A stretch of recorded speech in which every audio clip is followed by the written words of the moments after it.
Hey y'all, it's week 3 of season 3 of the Andy Griffith Show. This week's episode title is Andy and the New Mayor. Marty, what's up this week? I'm in the courthouse talking on the telephone to Juanita on our date tonight. And then Andy comes in and starts making fun of our shaving lotion and how it smells. And I say, oh, it's thin stuff. All of the celebrities use it. Radio announcers and everything. And then Andy wakes up Jess in the cell, says it's time for him to leave. Jess is then in there for moonshining. And then Andy says he has to go to the meeting with the new mayor. But first, Opie comes in with a big old fish he just caught, and he asks you if you heard about it and how big it is. And I say, oh, I sure did. Isn't that a water? And then Opie smells my shaving lotion too. And he says it don't smell bad. No worse than his fish. And I say, oh, you're in cahoots. That's what y'all are. The two of you are real funny. You ought to go on stage, or regular dirt and squirt. And then the mayor calls to say that Andy is late for his meeting. And at the meeting, the mayor brings up all these things he perceives are problems with the sheriff's office. The first of which is the fact that Andy doesn't carry a gun. And Andy does not agree with him that that's a problem, so the mayor's mad about that.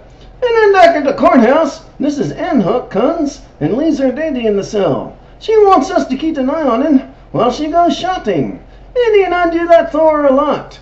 And then the mayor comes in to look around. Says he's about to send a report on the sheriff's department to the governor. And then Juanita calls back, and I get her off the phone quickly, because it looks bad to get a personal call at the sheriff's office. Then I say, this is an official telephone, to be used only for official business. I'll see you at 8 o'clock tonight. And then the mayor opens the desk drawer and finds the fish that Opie left in there, and then he hears the baby cry in the cell.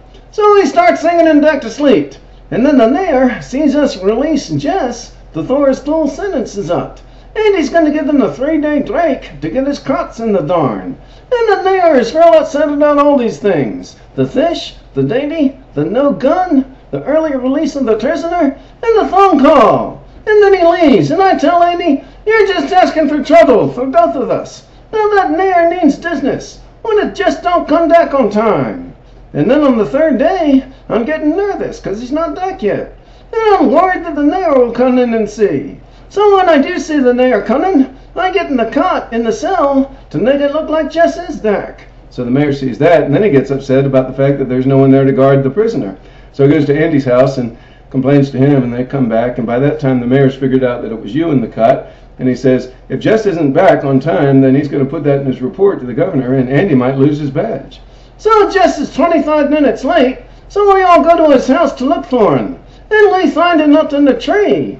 And the mayor thinks he's up there just because he's being ornery and doesn't want to come back to jail. So the mayor goes up to the tree to get him, but he finds him there at the base of the tree.